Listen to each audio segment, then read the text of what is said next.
জাহাজ আপন গতিতে সাগরের বুক চিরে সামনের দিকে এগিয়ে যাচ্ছে।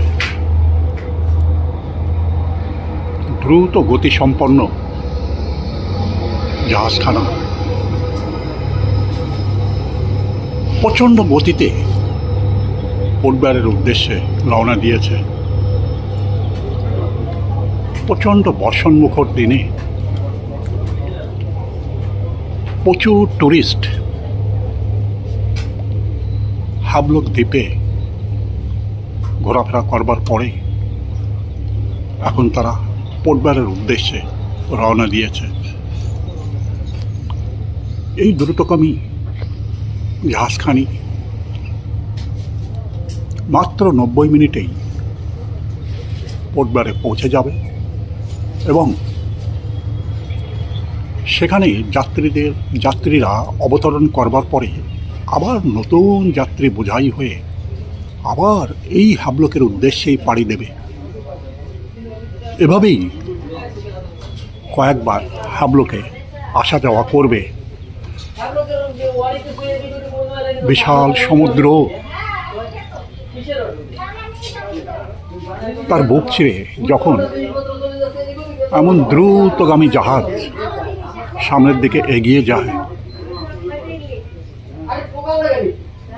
সুন্দর দৃশ্য তখন চোখের সামনে ফুটে ওঠে। বহু দূরে আবসা আবসা দ্বীপ দেখা যাচ্ছে।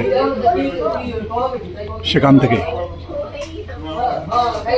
প্রবল বর্ষণে দ্বীপগুলি আবসা আবসা ভাবে এত দূর থেকে দেখা যাচ্ছে।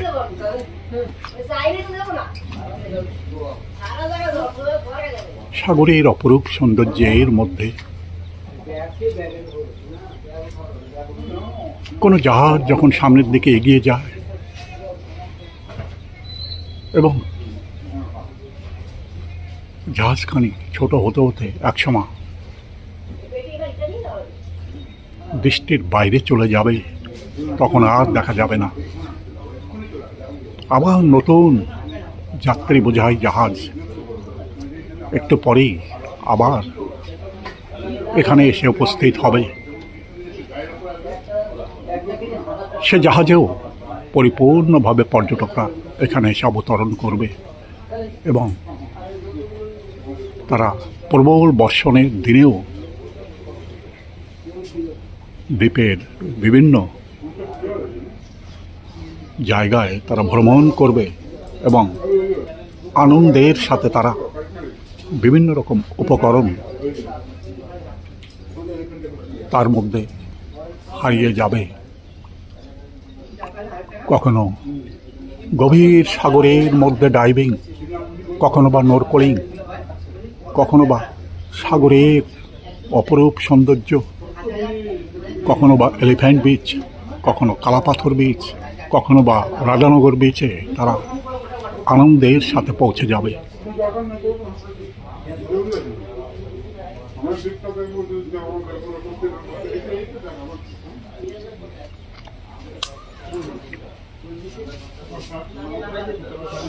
দ্বীপের অপরূপ সৌন্দর্য,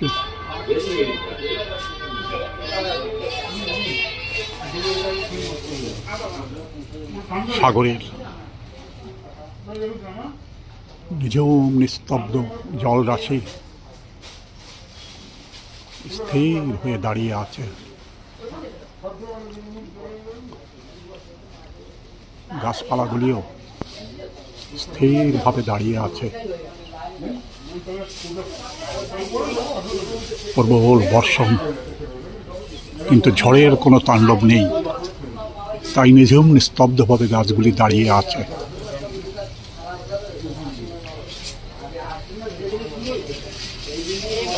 একের পর এক যাত্রীরা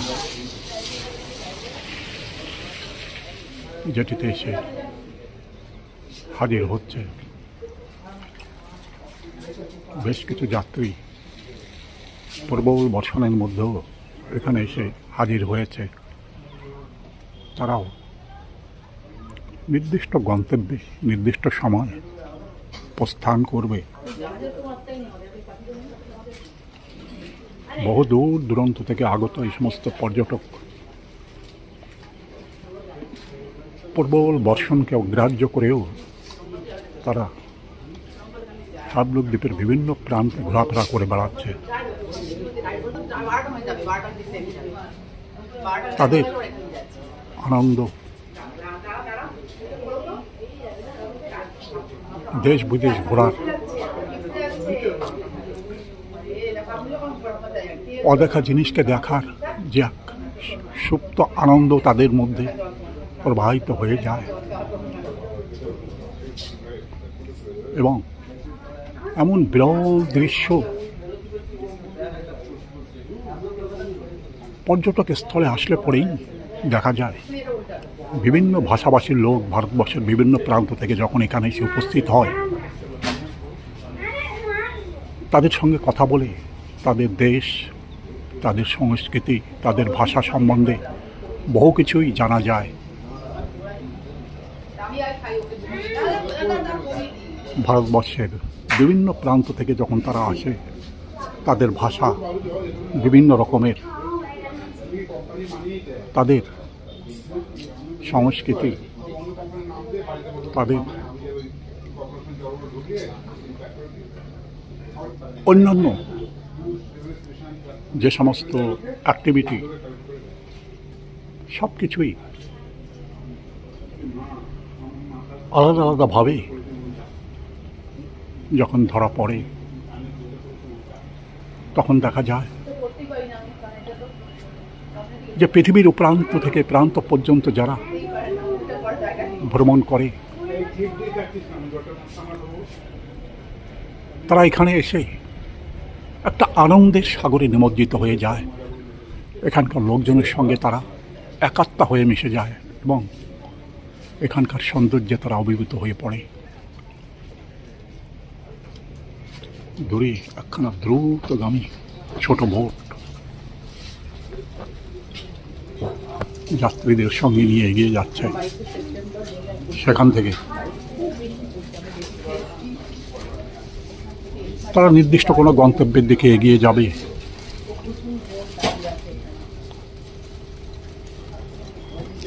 বহু দূরে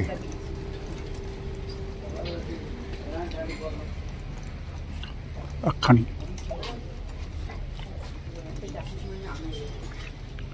বোট যাত্রী বোঝাই করে জেটের দিকে এগিয়ে আসছে। একটু আগে যে বোটখানা এগিয়ে গেল, সেটা অদৃশ্য হয়ে গেছে এই দ্বীপের অন্তরালে। এই মুহূর্তে নতুন একটা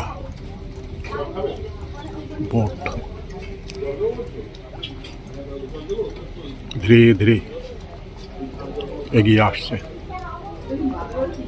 এবং 5-7 মিনিটের মধ্যেই বোটখানা এখানে এসে ভিড়ে যাবে।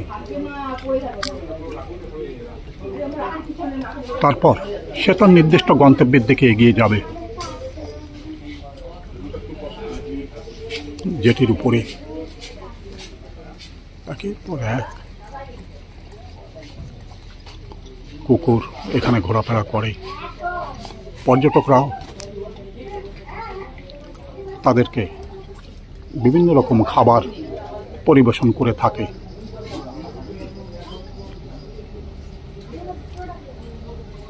যে কোনো সময় এখানে আসলে পরেই দেখা যায় এই সমস্ত প্রাণীরা লোকজনের সাথে একাত্মা হয়ে মিশে যাওয়ার চেষ্টা করে। পর্যটকরাও এই সমস্ত কুকুরদের বিভিন্ন রকম খাবার দাবার পরিবেশন করে তাদেরকে আরও কাছে টেনে নেওয়ার চেষ্টা করে। কখনোই তারা হিংস্র হয়ে ওঠে না। একটা উত্তঙ্গ ভালোবাসার মধ্যেই এই সমস্ত কুকুর সবার সঙ্গে মিশে যায়।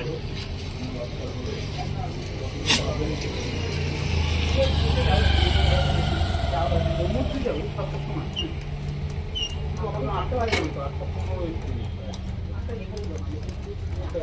জেটির কাছে আসতেই যাত্রী বোঝাই বোটখানা তার গতি মন্থর করে দিয়েছে এবং ধীরে ধীরে এদিকে এগিয়ে আসছে।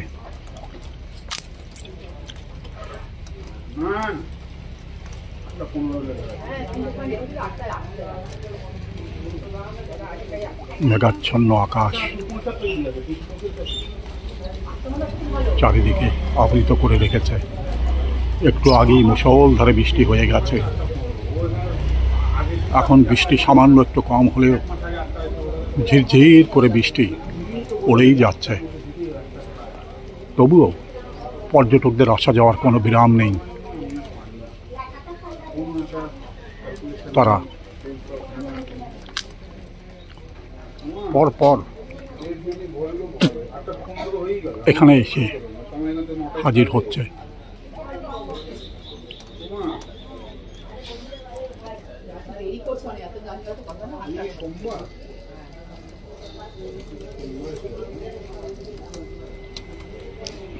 কোনো কোনো দ্রুতগামী বোট এখান থেকে মাত্র 90 মিনিটে পোর্টব্লেয়ারে পৌঁছে যায়। সেই সমস্ত বোটের ভাড়াগুলি তুলনামূলকভাবে এই বোটের থেকে একটু বেশি। এই বোটখানা মিনিমাম 2.5 ঘন্টা এখান থেকে পোর্টব্লেয়ারে পৌঁছাতে সময় নেয়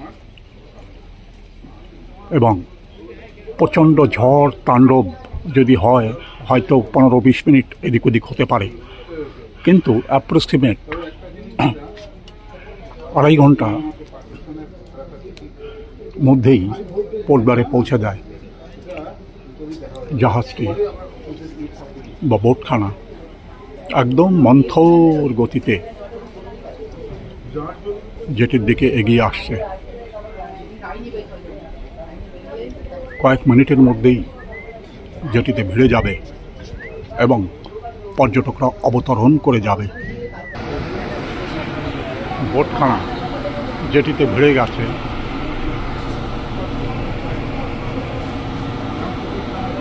যাত্রীরাও নামবার জন্য বোটের গেটের সামনে এসে দাঁড়িয়ে পড়েছে। একটু পরেই লাইন দিয়ে এখান থেকে অবতরণ করে যাবে। সিঁড়ি নামিয়ে দিয়েছে ভাটা হওয়ার জন্য। সিঁড়িখানা একদমই উঁচু অবস্থায় রয়েছে, যার জন্য সামান্য একটু অসুবিধা হতে পারে যাত্রীদের নামবার জন্য। জোয়ারের সময় এই অসুবিধাটা থাকে না, তবুও তারা ধীরে ধীরে অবতরণ করে যাবে।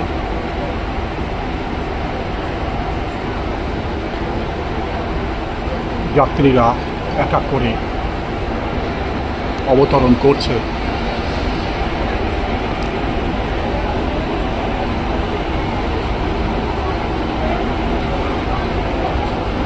এবং যে সমস্ত যাত্রীরা হাবলক দ্বীপ থেকে রঙ্গতের উদ্দেশ্যে যাত্রা করবে তারাও ধীরে ধীরে বোটের দিকে এগিয়ে যাচ্ছে।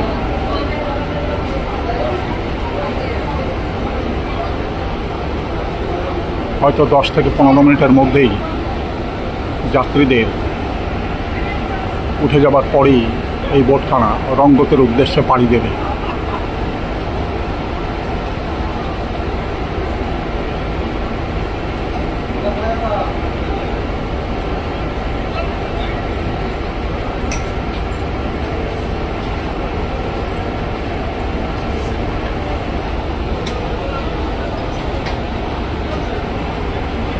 প্রচুর পর্যটক, স্থানীয় লোকজন সকলেই বোট থেকে অবতরণ করছে এবং প্রবল বর্ষণের মধ্যেও তারা হাবলক দ্বীপের বিভিন্ন স্থানে ভ্রমণ করবার উদ্দেশ্যে যাত্রা করবে।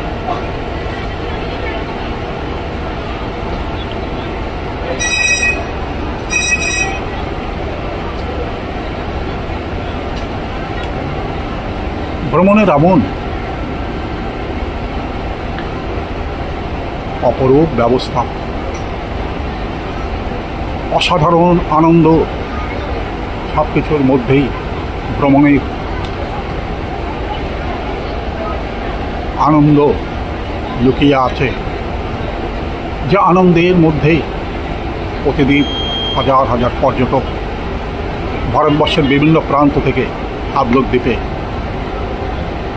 উপস্থিত হয় এবং এখানকার বা আন্দামানের বিভিন্ন প্রান্ত ভ্রমণ করবার পরে তারা আনন্দের সাথে একসময় ফিরে যায় তাদের নির্দিষ্ট গন্তব্যে। বন্ধুগণ, বাসিরাম ব্লগের পক্ষ থেকে সমস্ত বন্ধুগণকে অভিনন্দন। এতক্ষণ এই ভিডিও আপনি কেমন দেখলেন, দয়া করে একটা সাবস্ক্রাইব করবেন,